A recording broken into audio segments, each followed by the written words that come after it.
আজ আমি আপনাদের জন্য একেবারে হারিয়ে যাওয়া একটি রান্নার রেসিপি নিয়ে হাজির হয়েছি। বাঁধাকপির শুভ্রানি। এই রান্নাটির নাম অনেকেই হয়তো শোনেননি বা জানেন না।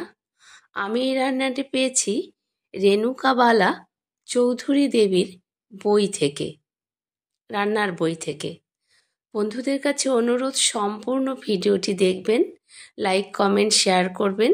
আর যারা নতুন বন্ধু তারা লাইক কমেন্টের সাথে সাথে সাবস্ক্রাইব করে বেল আইকনটি প্রেস করে পাশে থাকবেন, যাতে সবার আগে নোটিফিকেশন আপনার কাছে পৌঁছে যায়। দেখুন কত সুন্দর হয়েছে হারিয়ে যাওয়া একটি রান্না।